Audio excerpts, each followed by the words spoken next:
Bismillahirrahmanirrahim. Assalamualaikum warahmatullahi wabarakatuh. Innal hamdalillah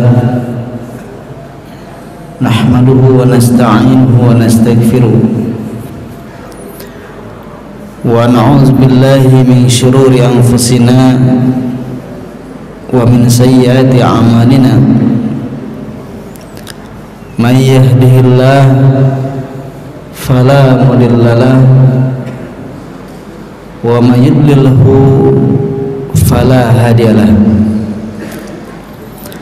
Asyhadu an la ilaha illallah wahdahu la syarikalah wa asyhadu anna Muhammadan abduhu wa rasuluhu alladzi la nabiyya ba'dah. Allahumma salli wa sallim ala Muhammadin rasulina al-karim alladzi qad balagana risalah wa addal amanah wa tarakana ala mahjatil bayda lailuha kanahariha la yazigu anha illa halik. Wassalatu wassalamu ala alihi wa ashabihi wa man sara ala nahjihi ila yaumiddin. Ikhwati iman rahimakumullah,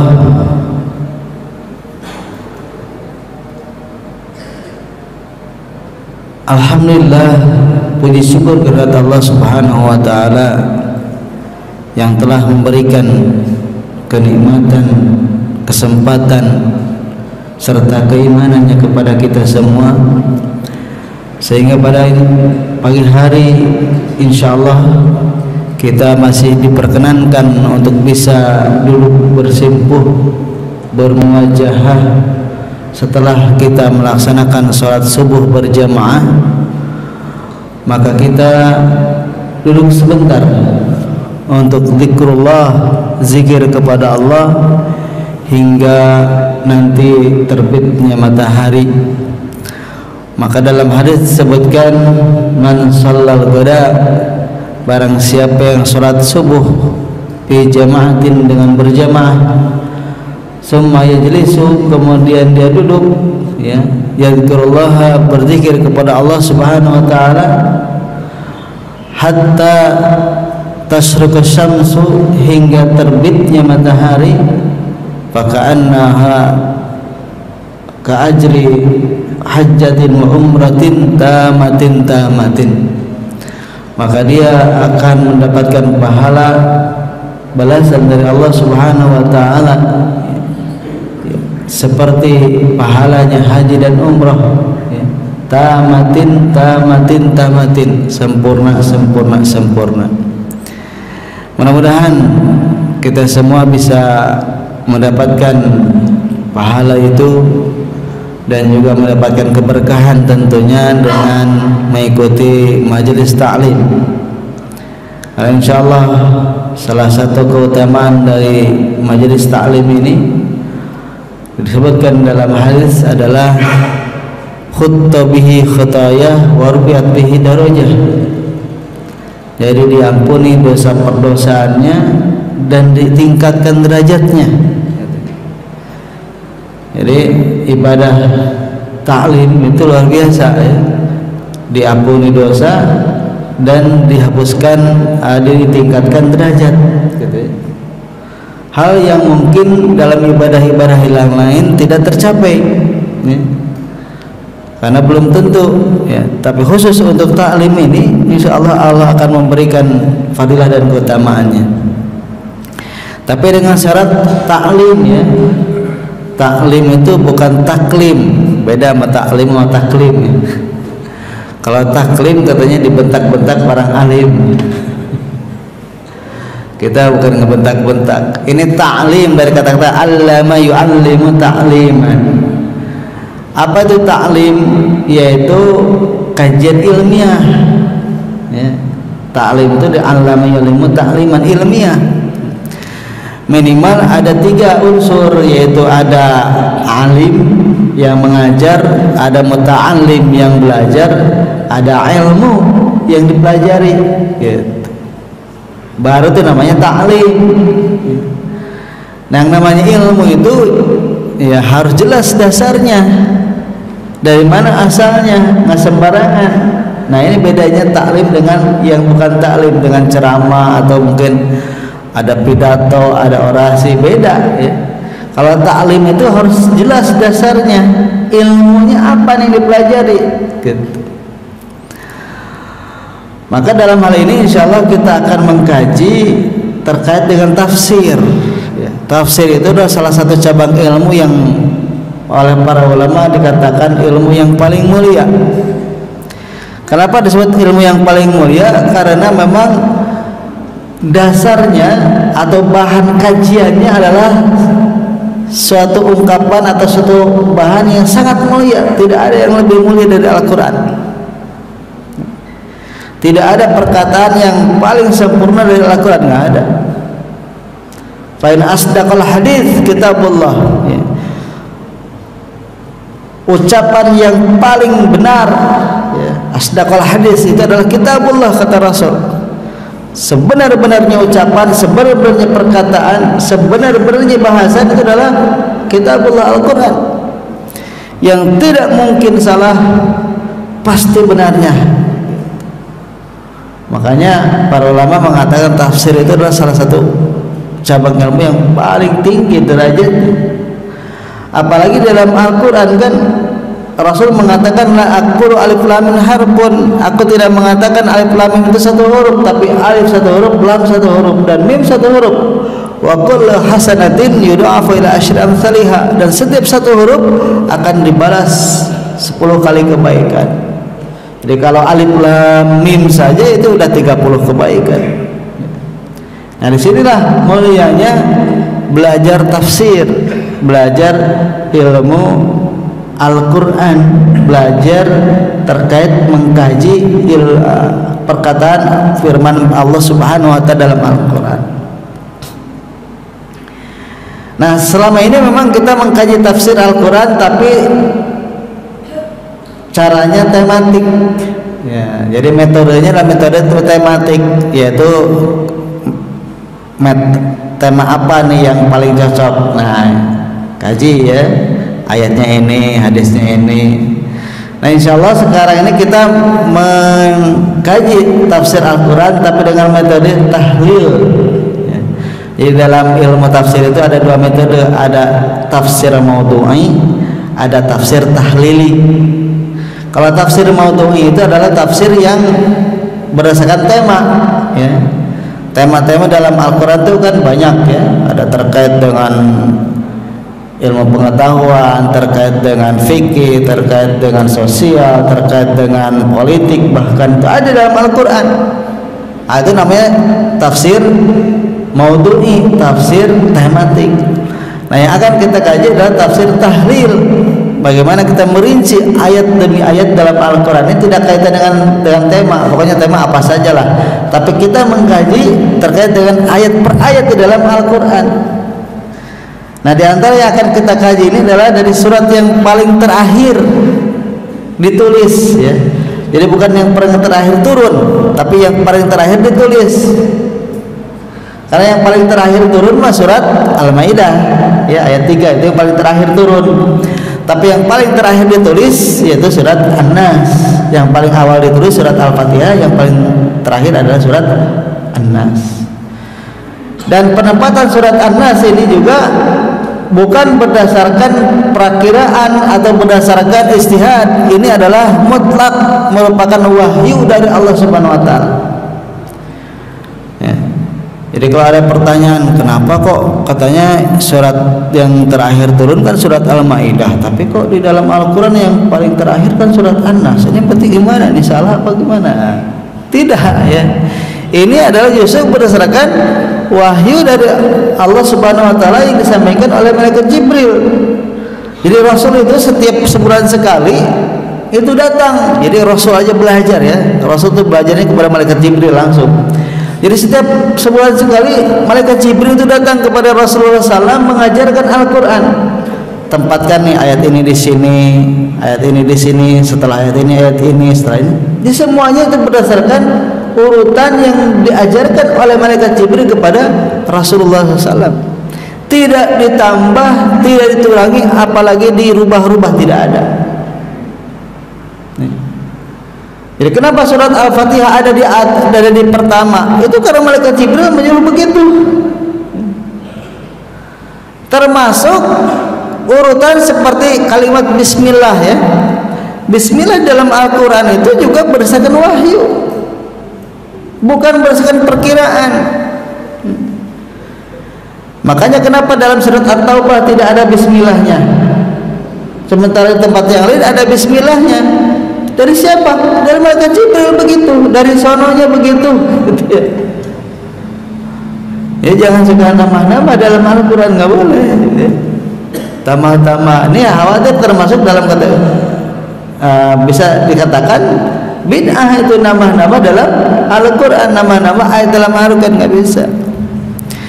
Termasuk juga jangan sampai mengurang-urangi, nggak boleh mengurang-urangi. Contoh nih yang sering terjadi ya, mohon maaf nih agak sedikit ke fikih ya, yaitu tentang bacaan Al-Quran ketika sholat. Kadang imam itu kalau baca Quran langsung Alhamdulillah ya. Mungkin ini terlepas dari khilafiyah istihadiyah, monggo silahkan. Tapi kalau kita kembali kepada Al-Quran sebagai pedoman umat Islam dan sebagai surat yang diturunkan oleh Allah Subhanahu wa taala kepada Nabi Muhammad SAW, yang disebut Al-Fatihah itu adalah sabul mathani, 7 ayat yang diulang-ulang. Jadi Al-Fatihah itu harus 7 ayat. Nah kalau dia baca dari Alhamdulillah berarti kan 7 ayat dong ya, berarti cuma 6 ayat. Nah ini ya. Nah beda dengan tidak dizaharkan lain ya. Memang Rasulullah kan ada katanya hadisnya, Rasul tidak menjaharkan bismillah ya. Itu mah tidak menjaharkan, bukan tidak membaca. Beda antara tidak menjaharkan dengan tidak membaca. Kalau tidak menjaharkan artinya dibaca, cuma tidak dijaharkan. Dari Alhamdulillah bacanya, yang jaharnya bismillahnya Rasul baca tapi tidak jaharkan gitu. Nah ini mah ada, mohon maaf nih ya, di antara para imam itu yang langsung saja Allahu Akbar, bahkan saya lihat dia tidak baca iftitah saja, enggak gitu kan, dia Allahu Akbar, Alhamdulillahirabbil alamin. Ini bismillahnya kemana? Ya.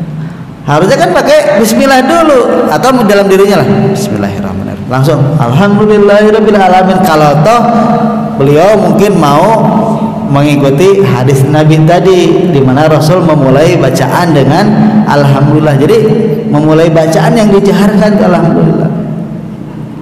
Termasuk juga perbuatan Abu Bakar, Umar, Utsman, Ali bin Abi Thalib ke dalam hadis begitu ya, memulai bacaan dengan alhamdulillah. Nah ini yang jaharnya alhamdulillah itu, tapi memulai bacaannya bukan dari alhamdulillah. Kenapa? Karena Al-Fatihah itu adalah sab'ul masani, 7 ayat yang diulang-ulang. Jadi berarti dibaca dari bismillah, dan para ulama sepakat bahwa bismillah di dalam surat Al-Fatihah itu bagian dari surat Al-Fatihah, ya kan? Sepakat semuanya. Berbeda dengan surat Al-Baqarah, ada yang mengatakan bismillah dalam surat Al-Baqarah, ada yang mengatakan itu adalah bagian dari Al-Baqarah, ada juga yang mengatakan tidak, karena mungkin bismillah dalam Al-Baqarah kan tidak ayat 1 kan, ayat 1-nya alif lam mim itu. Alif lam mim, bismillahnya itu tidak termasuk ke dalam Al-Baqarah. Makanya ada yang memahami bahwa bismillah dalam surat Al-Baqarah bukan bagian dari Al-Baqarah. Itu silakan. Tapi kalau Fatihah bismillahnya ayat pertama. Coba kita lihat dalam surat Al-Fatihah ya, sini. Nih, ayat pertama kan? Al-Fatihah ayat pertama, alhamdulillah ayat kedua. Tapi kalau Al-Baqarah kita lihat, nah alif pertamanya alif lam mim, ya kan? Nah ini jadi hati-hati ini dalam Al-Quran nih, khawatir kita termasuk mengurang-urangi salah satu ayat dalam Al-Quran. Dan juga tidak boleh kita menambah-nambahi, misalnya dalam surat At-Taubah kan, surat At-Taubah kadang nggak pakai Bismillahnya. Misalnya di sini kita buka lagi nih,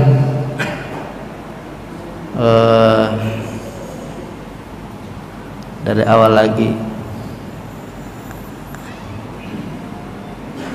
Nah ini kan Bismillah nih. Ini kalau Al-Baqarah, nah Bismillahnya di sini kan. Nah, warnanya alif lam ayat pertama. Nah At-Taubah ayat ke-9, surat ke-9 nggak pakai Bismillah tuh, nggak ada Bismillahnya. Langsung saja bara'atum minallahi wa rasulih ilal ladzina ahadtum minal musyrikin, ayat pertama nih, nggak ada Bismillahnya di sini. Sementara dalam surat Al-Anfal Bismillah, ya, Al-A'raf Bismillah, Al-Maidah Bismillah, ya kan? Al-Imran, semua Al-Quran ada Bismillahnya, kecuali surat At-Taubah tidak ada Bismillahnya. Nah makanya dalam surat At-Taubah juga tidak boleh kita pakai Bismillah. Bismillahirrahmanirrahim, bara'atum minallah, nggak boleh, karena di sananya juga tidak ada Bismillahnya. Jadi para ulama sepakat bahwa Bismillah itu bagian dari Al-Quran. Bismillah itu bagian dari Al-Quran, tidak boleh kita menghilangkan Bismillah dari Al-Quran. Cuma mereka berikhtilaf, berbeda pendapat apakah Bismillah itu termasuk ayat pertama bagian surat Al-Baqarah atau tidak. Nah ini terjadi khilafiyah. Tapi dalam surat Al-Fatihah sekali lagi Bismillahnya adalah sepakat sama ulama, dan dalam Mushaf Utsmani ini jelas Bismillah adalah bagian dari Al-Fatihah. Bismillahirrahmanirrahim. Ini 7 sab'ul mathani disebutnya, 7 kata yang diulang-ulang. Nah ini teman-teman Allah. Masuk kepada pembahasan surat An-Nas, ya. Jadi mohon maaf saya belum bisa bikin PowerPoint-nya ini karena semalam agak buru-buru, jadi langsung kita kaji dari ilmu tafsir. Jadi kan karena kita ini kajian ilmiah ya. Jadi kalau ilmiah itu harus berikan maroji yang kuat ya, referensinya tuh harus jelas gitu. Itu namanya ilmiah. Nah kan banyak orang yang ngomong, yang ngaji atau yang ceramah ngomong kesana kemari ngalor ngidur gitu, tapi nggak jelas referensinya. Mana referensinya nih? Berarti tidak ilmiah itu. Walaupun rame, kan ada ngaji tuh rame gitu kan, wah seru, tawa-tawa segala macam. Tapi isinya apa tuh? Marojinya mana tuh? Referensinya dari siapa? Bingung gitu. Nah berarti tidak ilmiah itu namanya. Yang namanya ilmiah itu harus jelas dasarnya. Ketika kita ngomong, mana nih referensinya? Siapa ini bicara? Dalam kitab apa nih? Halaman berapa kalau perlu? Harus tahu. Itu namanya ilmiah.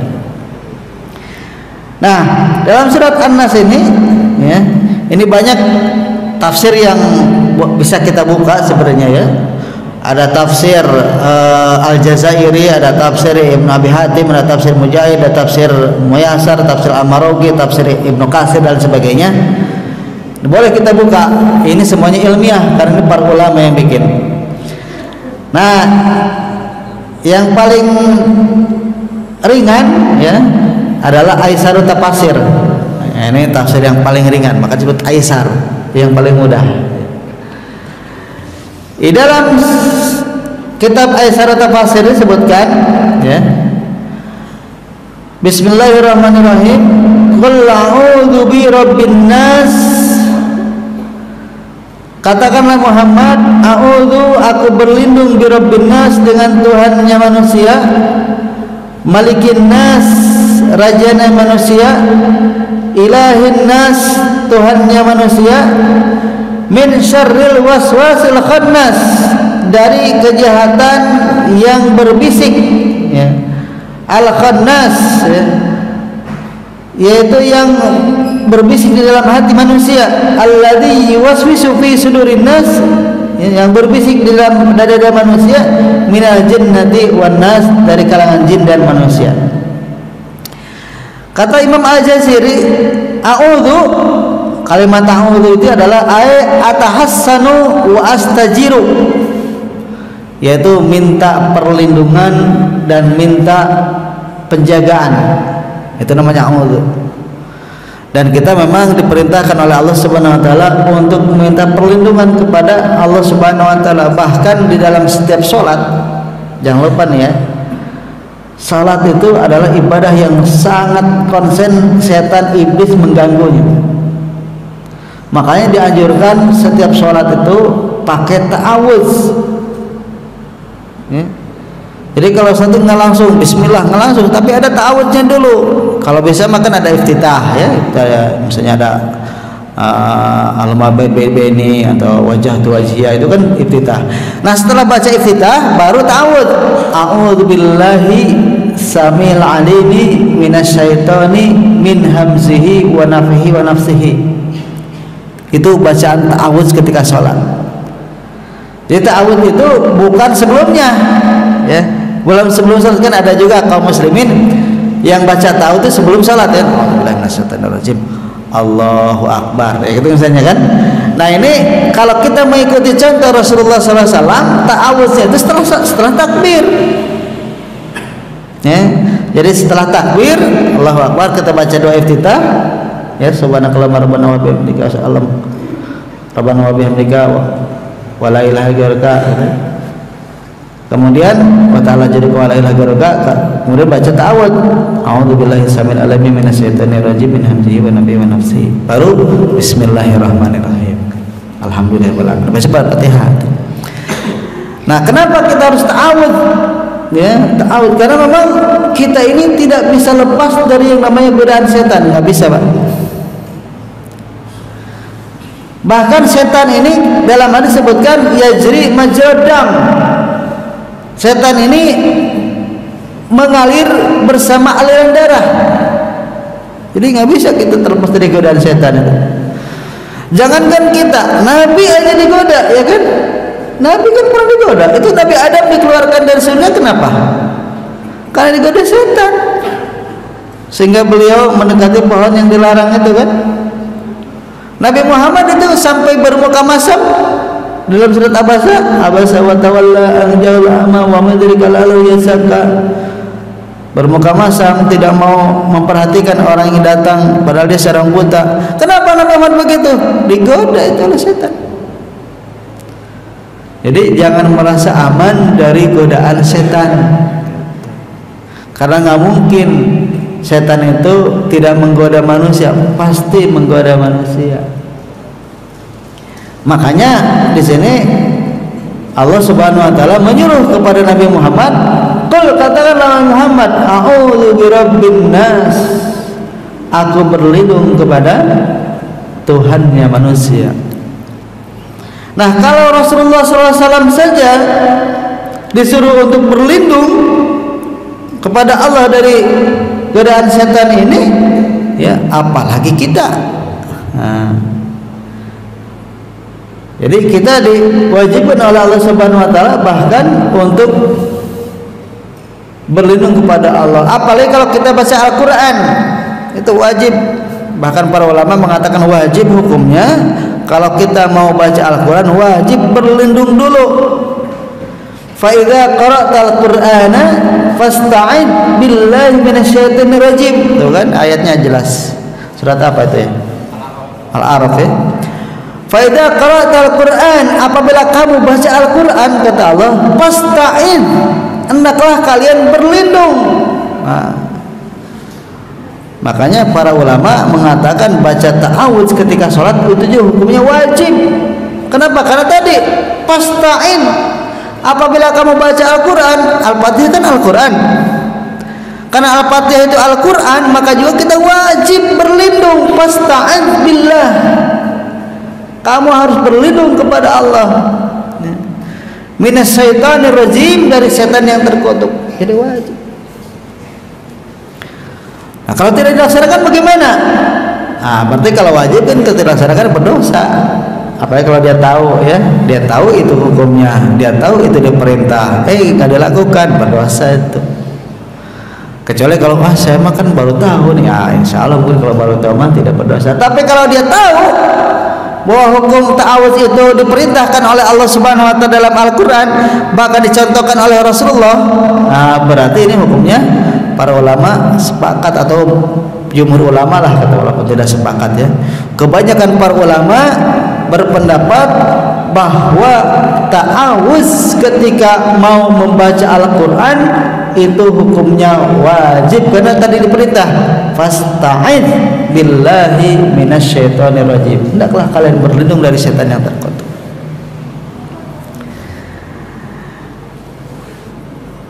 A'udzu birabbin nas, dengan Tuhannya manusia.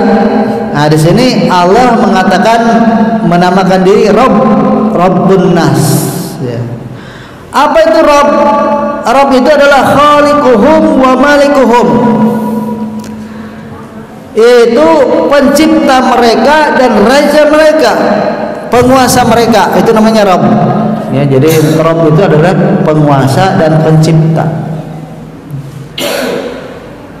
Nah, ini kalau di dalam ilmu tauhid namanya ada tauhid rububiyah ya kan, tauhid rububiyah, yaitu tauhid terkait dengan kerabbannya Allah Subhanahu wa taala, bahwa Allah Subhanahu wa taala itu adalah pencipta kita dan juga pemelihara kita, pemilik kita. Jadi yang memiliki kita, yang memelihara kita itu adalah Rabb, yaitu Allah Subhanahu wa taala.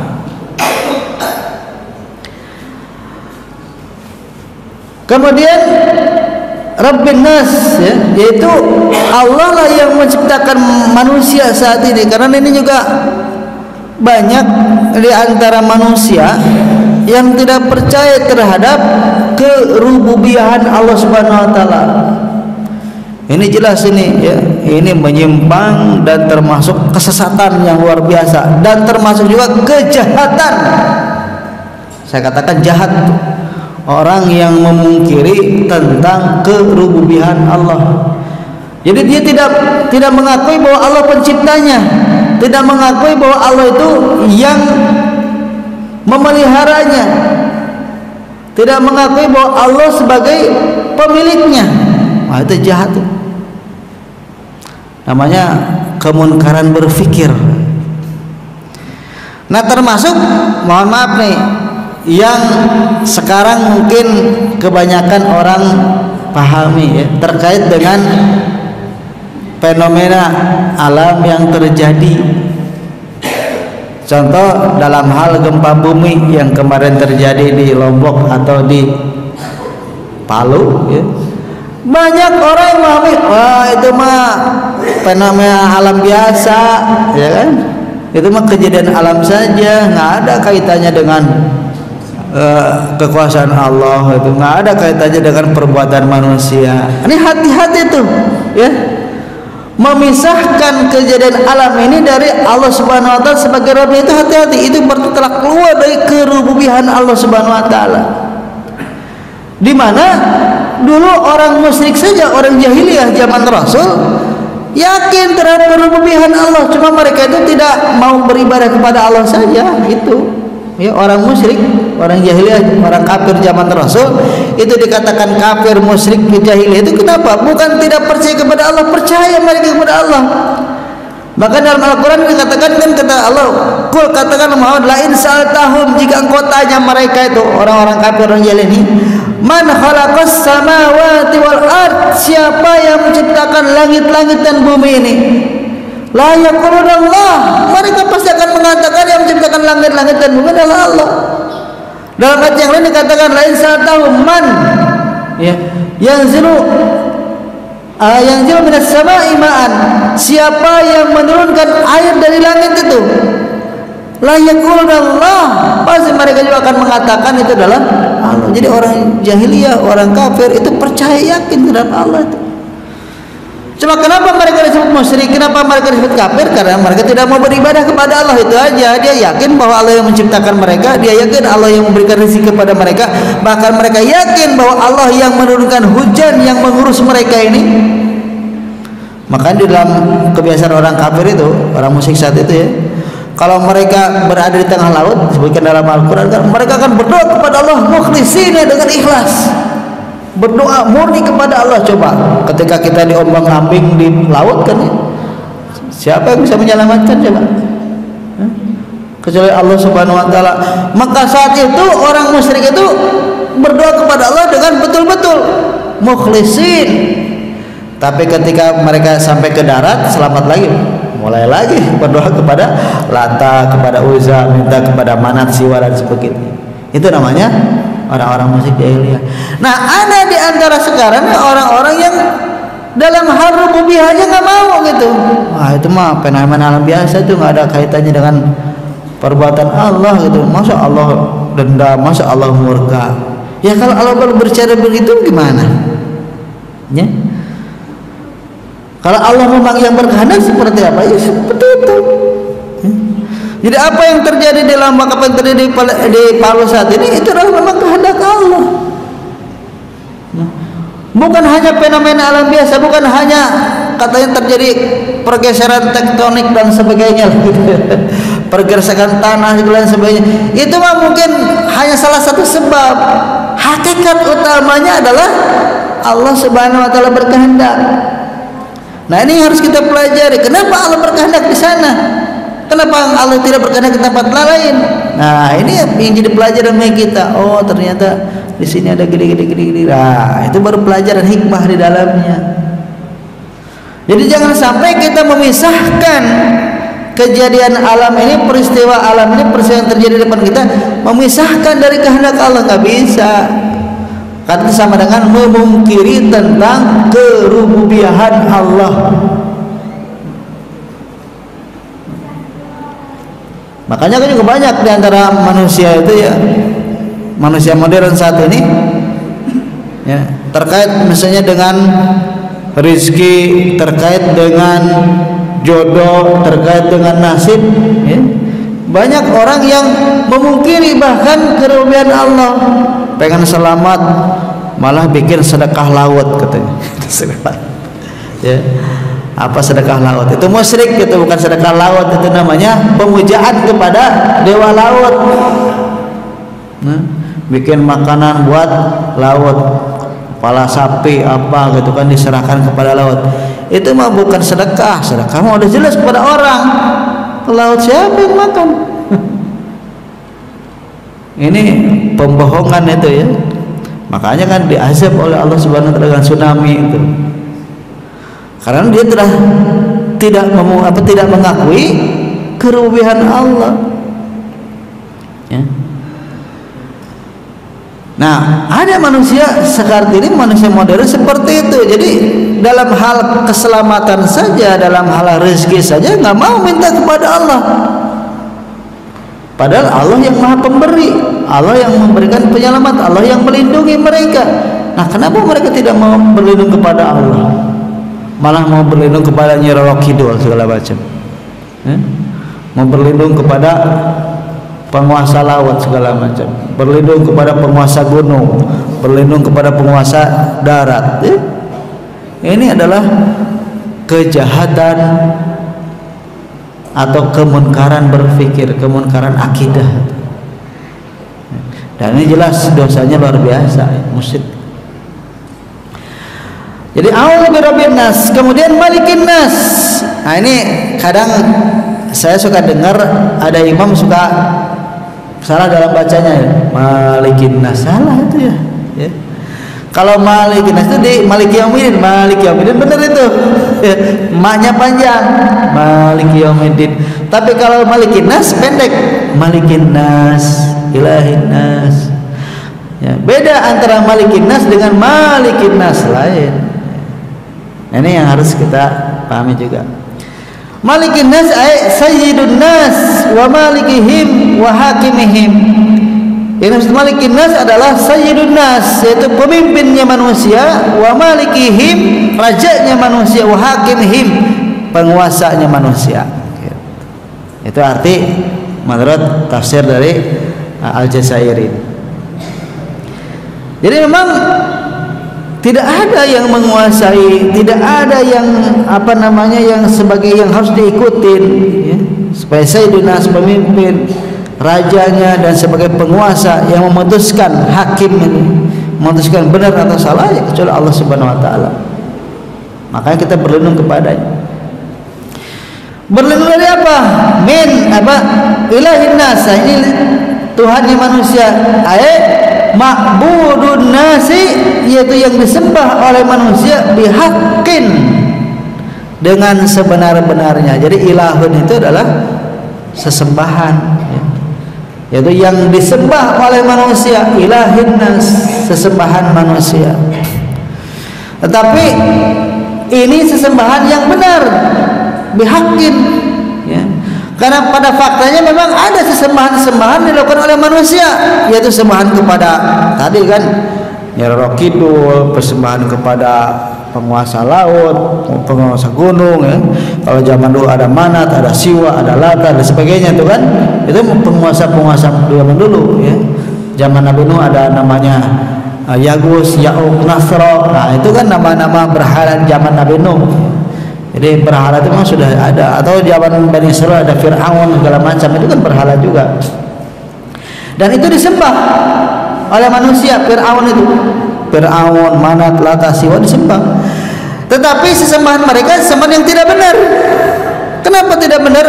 Karena mereka tidak mempunyai kekuasaan apapun terhadap manusia yang lainnya. Nggak ada, nggak bisa manusia berkuasa kepada manusia yang lain. Jangankan manusia berkuasa kepada manusia yang lain, manusia berkuasa kepada dirinya aja nggak bisa. Coba, ada yang nggak bisa berkuasa pada dirinya? Nggak ada, nggak bisa. Kalau seandainya ada orang yang bisa menguasai dirinya, mungkin orang itu tidak akan mati, ya. Kayak Fir'aun kan berkuasa pada dirinya, tapi ternyata dia tenggelam. Jadi nggak ada orang yang berkuasa pada dirinya, enggak, semua itu dikuasai oleh Allah Subhanahu wa taala. Makanya kita wajib beribadah kepada Allah. Haram hukumnya beribadah kepada selain Allah. Ini yang harus kita pahami. Ini namanya adalah ilahin nas, yaitu Tuhan yang benar yang disembah oleh manusia, yaitu Allah Subhanahu wa taala, ilahin nas. Makanya di dalam syahadat kan asyhadu alla ilaha illallah. Saya bersaksi tiada Tuhan illallah kecuali hanya Allah. Jadi memang ilah itu banyak, ya. Yang disembah juga banyak, tetapi itu tidak benar. Satu-satunya yang benar dan yang wajib diibadahi adalah hanya Allah Subhanahu wa taala. Itu namanya ilahin nas. Berlindung dari apa? Min syarril waswasil khannas. Min syarri itu di sini disebutkan min syarri syaitan, yaitu dari kejahatan setan. Setan itu jahat, Pak.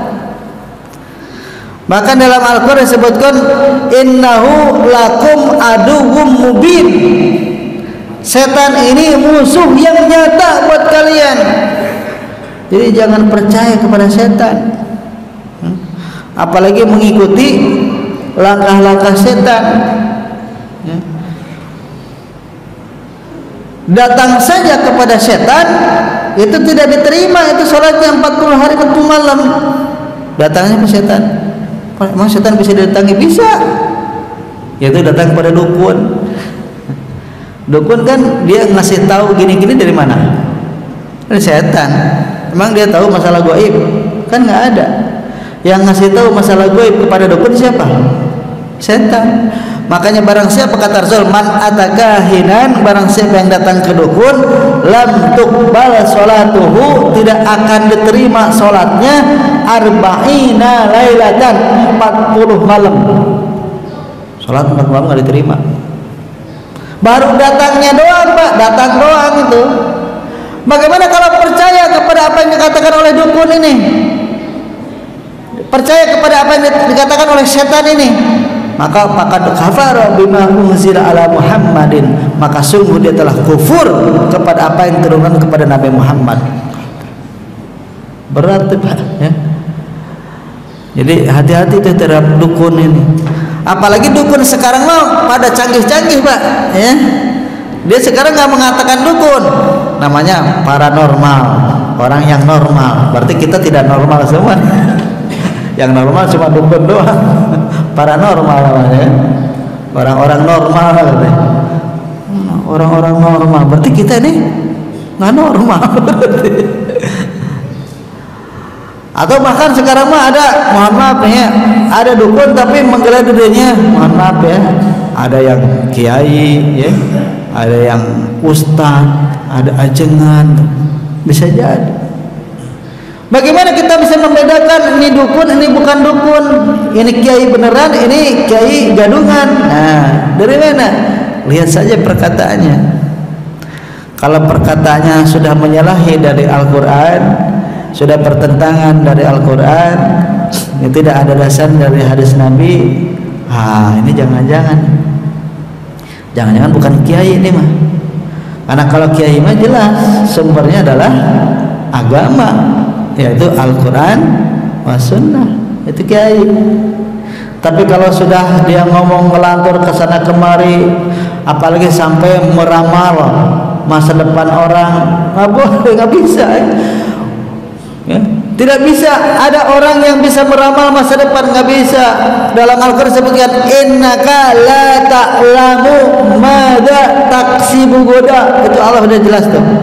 Engkau Muhammad nih, engkau ini Rasul kepada Nabi Muhammad seorang nabi kan, innaka la ta'lamu, engkau ini tidak akan tahu madza taksibu goda, apa yang terjadi besok.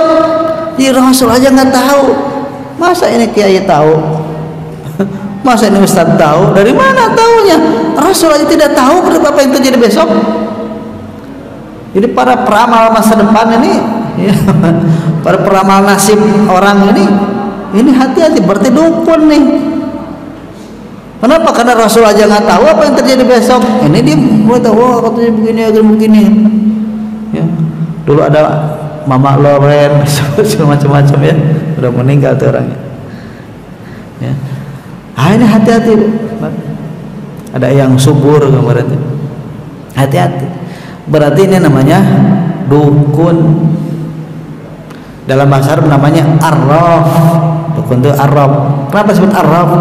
Karena sok tahu. Arraf itu artinya kata-kata Arab ayah Arab mengetahui.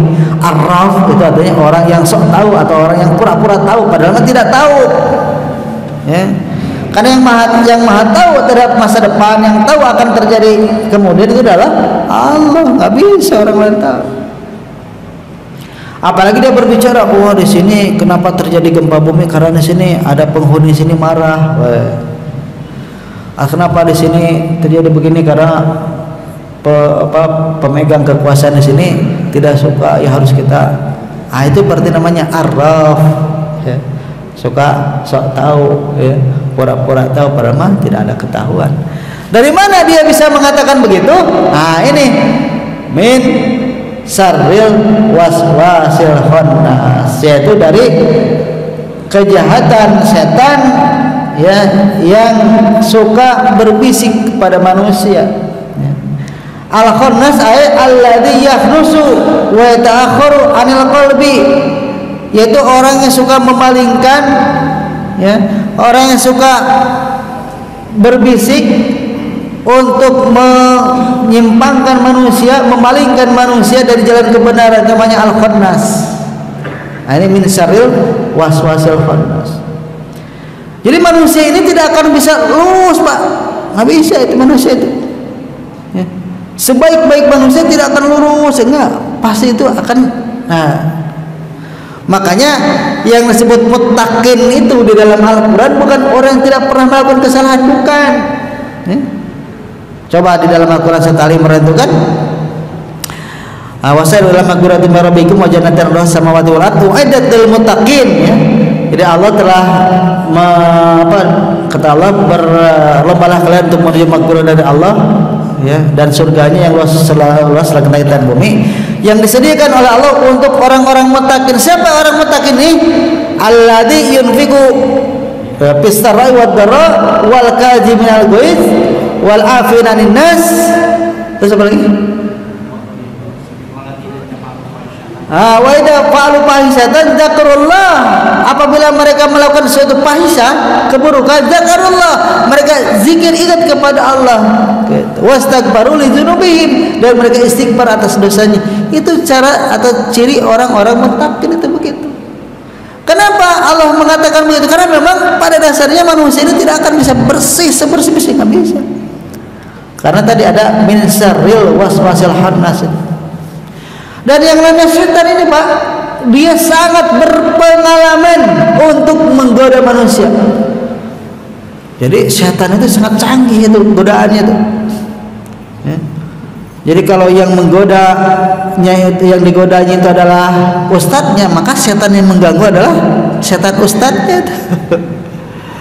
Kalau yang digoda itu kiai, maka yang mengganggu adalah setan kiainya, kiai setan. Ada.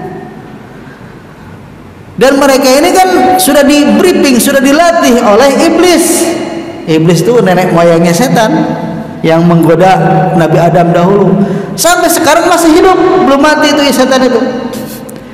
Makanya mereka mah sangat canggih ya. Ya, dapat pengalaman mereka mah. Nah kadang manusia kan suka sok ini kan, wah tenanglah kalau digoda setan. Setan itu masuk ke relung-relung hati manusia. Ya. Ketika kita mau sholat saja, ya, itu kan godaan setan luar biasa kan. Apalagi sholat subuh, aduh susah, ngantuk segala macamnya kan. Aduh, kalau kita nggak disingkirkan kan, godaan itu pasti kan, wah baru jam 4 masih lama. Baru jam 4 15 menit, belum. Pas bangun jam 4.30 udah lewat azan tuh. Kesiangan jadinya kan. Tuh, setan. Udah berangkat aja, udah berangkat pokoknya ke sana. Pas di jalan masih sepi. Orang-orang pada malas banget ya sholatnya. Kayaknya saya paling soleh sholatnya. Tuh, setan masuk lagi. Ya. Jadi merasa paling soleh, lihat orang-orang belum pada datang. Wah, saya ini paling rajin ternyata di sini. Setan masuk lagi. Ketika sholat, ya, apalagi dia jadi imam, mohon maaf nih ya, ini di tempat lain, wah orang-orang nih, kayaknya nih yang layak memang jadi imam cuma saya saja di sini. Setan masuk, ya. Jadi setan itu nggak akan membiarkan manusia ini melenggang begitu juga, pasti digoda setan. Makanya tadi berdoa berlindung kata Allah. Ketika kita sholat juga harus berlindung. Apalagi ketika kita mau infak ya kan, padahal mah di rumah udah menyediakan mau infak, memang dia berniat mau infak, cuma ketika di masjid infaknya cuma 1.000 nih, saya nih lihat nih banyak nih 10.000, masuk lagi setan tuh kan. Atau tadinya mau infak 10.000 tapi lihat orang-orang infaknya 20.000, nggak enak nih saya tambahin aja 50.000, berarti setan juga tuh masuk. Berarti niatnya bukan karena Allah tapi karena nggak enak. Hati-hati, setan itu luar biasa pengalaman. Alladzi yuwaswisu, yaitu yang berbisik, ya, fi sudurin nas, di hati-hati manusia, ya. Jadi mereka itu masuk ke dalam tubuh kita. Ya. Nah ini ada dua pendapat sih memang ya.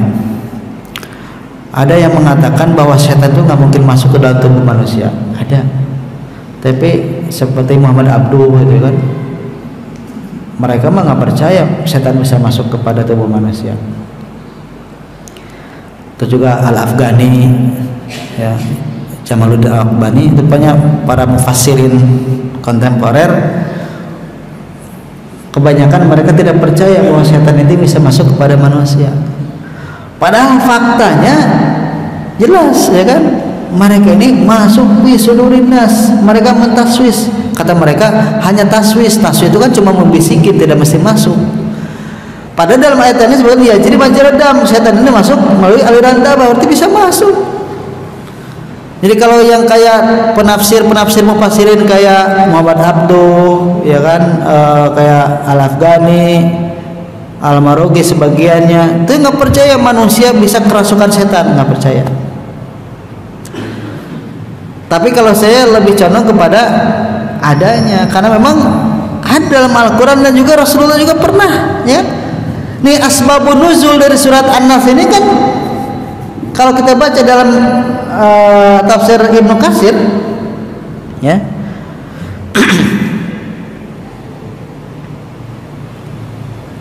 Jadi asbabun nuzul dari surat An-Nas ini adalah yaitu Rasulullah SAW pernah kena sihir, ya, yaitu oleh Lubayd bin A'sam al-Yahud, ya. Jadi Rasul itu pernah dimasuki oleh setan sehingga sakit selama beberapa bulan saat itu, kena sihir oleh Yahudi, yaitu dimasuki oleh setan sehingga sakit badan beliau. Nah artinya kalau Rasul saja bisa dimasukin, ya, kemudian Rasul membaca surat Falaq bin Nas, ya, maka keluarlah setan itu diajarkan oleh malaikat Jibril. Berarti memang manusia ini bisa dirasuki oleh jin. Makanya Rasul mengajarkan salah satu cara agar tidak dirasuki oleh jin, baca Falaq bin Nas, ya, Falaq bin Nas, kalau ada Falaq, kalau bin Nas, atau ditambah dengan Al-Ikhlas, ya, Al-Ikhlas, Falaq bin Nas itu artinya termasuk al-mu'awwizataini, ayat untuk berlindung dari godaan setan. Ini juga dimaksudkan adalah ayat-ayat ruqyah. Jadi ada ayat-ayat ruqyah yaitu untuk menjaga diri dari dirasuki setan. Bahkan di dalam hadis sahih riwayat Imam Bukhari, Abu Hurairah pernah diajarkan oleh setan tentang kalimat-kalimat supaya terjaga atau keluar setan dari dalam tubuhnya, yaitu diajarkan ayat kursi dan 3 ayat terakhir dari surat Al-Baqarah, itu yang diajarkan oleh setan kepada Abu Hurairah. Maka kata Rasulullah, saddaqa wa huwa kadzub, dia itu ajarannya benar nih kali ini, walaupun dia itu sebenarnya pendusta, gitu. Karena yang mengajarkan setan, dia sebenarnya pendusta, tapi ketika mengajarkan kepada Abu Hurairah tentang ayat kursi dan 3 ayat terakhir dari Al-Baqarah, itu benar, kata Rasul, benar itu. Jadi kalau kita agar tidak terganggu oleh setan, ya, maka bacalah ayat itu. Cuma nah jangan overacting juga nih. Apa itu overacting? Sedikit-sedikit nuduh setan, sedikit-sedikit nuduh jin, gitu kan? Anak agak meriang dikit, wah ini gara-gara setan nih, bacaan ruqyah gitu. Anak agak ini dikit dibaca, jadi itu berarti overacting gitu mah, ya. Khawatir kalau overacting yang tadinya setan nggak masuk jadi masuk, bisa jadi itu. Kata setan, saya nggak mau ngapain dituduh mulu, ya udah saya masuk sekalian, segitu nantinya. Jadi makanya jangan terlalu suudzon juga kepada setan, ya. Maksudnya tadi sedikit-sedikit ruqyah, sedikit-sedikit dibacain ayat itu. Tapi kalau untuk penjagaan boleh, ya, penjagaan kita kayaknya nih kurang enak baca, tapi tidak langsung menuduh, karena ini juga khawatir ya termasuk kepada tahayul, ya. Di rumah misalnya ngapa-ngapain, wah kayaknya ada setannya nih, bacain gitu. Jadi nuduh. Makanya mohon maaf nih, ya, pengalaman ada para peruqyah yang suka ngeruqyah, yang suka mengeluarkan setan dalam tubuh manusia. Kenapa kalau itu ruqyah masal kok kenanya masal, ya? Kalau di ruqyah sendiri di rumah biasanya kena cuma itu aja. Tapi kalau di ruqyahnya di masjid, yang nggak kena juga jadi kena. Ini sering terjadi itu dan hampir tiap begitu. Makanya hati-hati dengan ruqyah masal itu. Bukan saya melarang atau ini, tapi ini penjagaan. Karena begini, yang nama setan itu kan makhluk gaib, tidak diketahui, ya kan, setan itu seperti apa, ya. Jadi jangan percaya setan bisa dimasukin ke dalam botol. Gimana tuh setan masuk ke dalam botol? Ya kan ada di televisi kan, wah kayak bener dimasukin ke botol. Orang alam gaib masa dia, jangankan botol, tembok aja bisa nembus dia, air aja bisa hidup di situ dia. Masa setan bisa dimasukkan ke dalam botol? Ini jangan percaya, itu namanya tipuan. Jadi alam gaib tidak tahu kita setan ini. Maka kalau dia diganggu, ya, alam gaibnya ini, dia itu kan beraksi. Makanya disebut ada bukunya itu ustadz bertingkah setan berulah, ada juga tuh. Karena ustadznya itu seuzon mulu sama setan gitu, jadi setan sekalian aja dia masuk ke sana kemari. Nah makanya begitu. Jadi kalau meruqyah mah mendingan sendiri, dan kalau tidak bisa sendiri. Nah, kalau bisa mah nggak usah bareng-bareng, sendiri aja, nggak usah diruqyah sama orang lain. Kita udah tahu kan ayat ruqyah, baca Falaq bin Nas, baca Al-Baqarah, udah jelas selesai. Sendiri aja, nggak usah minta ke orang lain. Ya. Jadi itu ruqyah yang paling afdal, karena di dalam hadis sebutkan salah satu tanda orang yang masuk surga tanpa hisab itu adalah orang yang tidak pernah minta diruqyah. Ya. Jadi kalau kita ingin masuk surga tanpa hisab, salah satu syaratnya jangan minta diruqyah. Kalau begitu bagaimana? Ruqyah sendiri, jangan minta kepada orang lain. Baca. Jadi fi sudurinas, setan itu bisa masuk ke dalam tubuh manusia. Makanya ada orang yang dia tidak pernah belajar apa-apa, dia bisa apa-apa, kan itu dari mana? Setan itu. Kayak ilmu laduni itu di Banten kan ada ilmu laduni. Jadi dia itu nggak pernah belajar kanuragan, nggak pernah belajar silat segala macam, tapi dia tahan napas atau gimana kan, dimasukin sama gurunya, dia bisa tuh.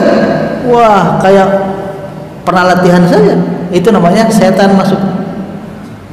Ya, itu permainan di Banten katanya begitu. Orang nggak pernah belajar bahasa Inggris, tinggal masukin saja korin Inggris. Ya ngomong seperti orang Inggris persis. Padahal nggak pernah belajar bahasa Inggris. Ada yang begitu. Ada orang tidak pernah bisa bicara pidato, nggak pernah dia bisa. Boro-boro pidato dia ngomong depan orang aja, ini gemeteran gitu. Tapi ada ilmu laduni tadi, masukin, ya. Orator, udah dia, orator kayak itu di mana? Setan itu. Nah itu berarti manusia dirasuki oleh setan, bisa. Faktanya memang ada begitu. Kemudian minal jinnati wan nasi, dari kalangan jin dan manusia. Jadi setan itu ada dua kata Allah di sini, ada setan jin, ada setan manusia. Berarti setan ini sebenarnya sifat, ya. Setannya sifat, bukan nama makhluk. Jadi kalau makhluk itu, kalau jin itu adalah taat, nah berarti jin biasa. Tapi kalau jin itu sudah maksiat, berarti setan. Maka di manusia juga ada orang yang senantiasa maksiat, berarti setan namanya, setannya manusia. Ada orang yang senantiasa taat, maka itu manusia biasa. Jadi minal jinnati wan nas adalah dari kalangan jin dan manusia, yaitu ay minasyaitonil jinni wa minasyaitonil insi, yaitu setan dari kalangan jin dan setan dari kalangan manusia. Setan dari kalangan jin yang tidak kelihatan, kalau setan di kalangan manusia yang kelihatan, ya. Dua-duanya setan, yaitu memungkiri dari kebenaran. Itu teman rahimahullah, ya. Tafsir yang kita bisa ambil ini tafsir ringkas dari ulama Abu Bakar Al-Jazairi. Nama tafsirnya adalah Aisarut Tafasir, tafsir yang paling ringan. Nah kalau kita mau baca nanti bisa tafsir Ibnu Katsir, ya. Ada tafsir di sini At-Tabari. Nah tafsir lebih panjang lagi, tafsir At-Tabari. Nah mungkin sampai di sini, ya, penjelasan. Nanti kalau ada pertanyaan terkait masalah silakan. Aku qulihada wa astagfirullahaladzim. Wassalamualaikum warahmatullahi wabarakatuh. Waalaikumsalam.